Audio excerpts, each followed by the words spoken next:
नमस्कार, हम अशोक कंसुमन हैं और आप देख रहे हैं द लिट्टी चोखा। आज का सवाल बहुत बड़ा है और माफ़ कीजिएगा थोड़ा भारी भी, क्योंकि जब कोई पुल गिरता है तो सिर्फ कंक्रीट नहीं टूटता, पूरा भरोसा चकनाचूर हो जाता है। गुजरात के वडोदरा में महासागर नदी पर जो पुल गिरा है ना, वो कोई हादसा नहीं था, वो भ्रष्टाचार से लिपटा हुआ सुनियोजित कत्ल था। हाँ, कत्ल, और वो भी 10 जिंदगियों का। 2 मासूम बच्चे, 2 ट्रक, 2 कार, एक पिकअप और एक रिक्शा, सब बहा दिए गए भ्रष्ट सिस्टम की धारा में। अब कोई किसी की आंखों में आंख डालकर नहीं कह रहा है कि मैं जिम्मेवार हूँ, बस आंखें चुराई जा रही है, बयानबाजी हो रहा है, जांच कमेटी बन रही है और जनता की लाशों पर बैठकर कागजों की तीलियों सुलगाई जा रही हैं। और याद रखिए, जब कोई चीज़ एक बार होती है तो उसे हादसा कहते हैं, लेकिन जब वो बार बार होती है तो उसे अपराध कहते हैं, और ये अपराध है। गुजरात का ये पुल 45 साल पुराना था, लेकिन एक गुजराती पत्रकार ने अप्रैल 2025 में खुलकर चेताया था कि ये पुल में दरार है, खतरा है, मौत मंडरा रही है, लेकिन अफसरों ने रुई कान में ठूसी रही, शायद इसलिए क्योंकि जो नोट मिले थे वो मन को सुरीला लग रहा था। अभी तक 11 डेड बॉडी बाहर निकाली गई है और 5 जिंदा लोगों को बाहर निकाला गया है और अभी भी रेस्क्यू ऑपरेशन जारी है। अभी कितनी बॉडी अंदर होने की संभावना है? 2 से 3 बॉडी अंदर हो सकती है, लेकिन जैसे ही व्हीकल बाहर निकालेंगे उसके बाद मालूम पड़ेगा। फायर की है SDR। अंग्रेज गए, लेकिन उनके बनाए पुल आज भी सीना तान के खड़े हैं, और हमारे देसी सिस्टम के पुल उद्घाटन के दिन ही धराशायी हो जाते हैं। फर्क क्या है? अंग्रेज लूटने आए थे, फिर भी कुछ मजबूत छोड़ा। अपने लोग अपने देश में रहकर अपने ही लोगों को कब्र में धकेल रहे हैं। 2022 में मोरबी हादसे में 135 लोग मरे थे, वही स्क्रिप्ट दोहराई गई थी। पुल गिरा, लोग मरे, मीडिया चिल्लाई, नेता बयान दिए, कमेटी बैठी, जांच शुरू हुई और फिर सब भूल गए। ठीक वैसे ही जैसे 15 अगस्त की झांकी के बाद बच्चे की रंगीन टोपी फेंक दी जाती है। सवाल ये है कि कब तक ये राष्ट्रीय नाटक चलेगा।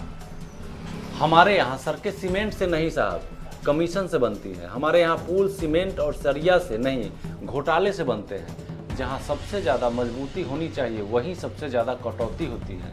इंजीनियरिंग्स का नहीं, इंजीनियर और ठेकेदार के बीच की सेटिंग का खेल है साहब। मरम्मत हर साल होती है, लेकिन सिर्फ कागज़ों पर।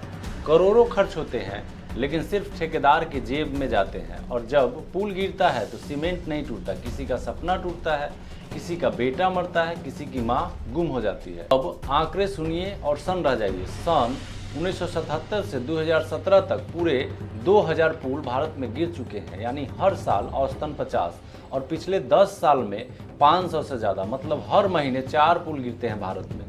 सोचिए ये कैसा विकास है। ये विकास नहीं, विनाश है। और हाँ, एक 15 साल पुरानी गाड़ी चलाने पर आपको चालान कट सकता है, लेकिन 45 साल पुराना पुल गिरा देता है और सरकार मौन साध लेती है। घूस नहीं, ईंट है इस देश की बुनियाद। CBI की रिपोर्ट कहती है हर प्रोजेक्ट का 30% पैसा रिश्वत में चला जाता है। लाखों की घड़ियाँ, बंगले, सोना, सब फाइलें पास करवाने के लिए दिए जाते हैं।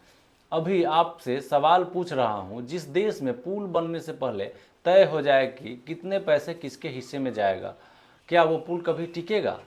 जनता को अब तय करना है कि सवाल पूछना है या यूं ही मरते रहना है।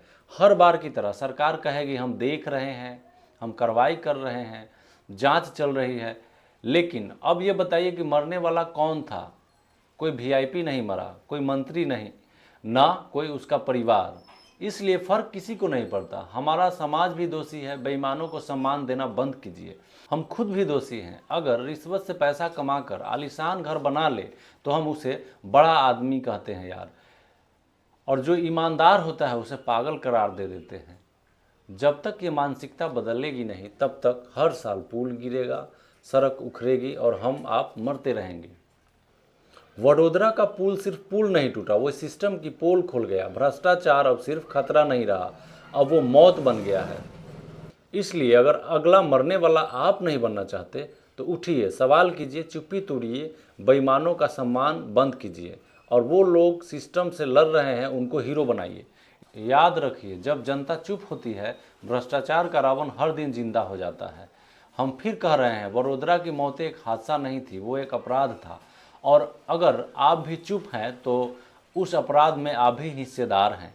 मैं अशोक अंशुमन था, ये था द लिट्टी चोखा का आज का सच। अगली बार कोई पुल न टूटे, इसके लिए आज ही आवाज़ उठाइए। धन्यवाद। जय हिंद।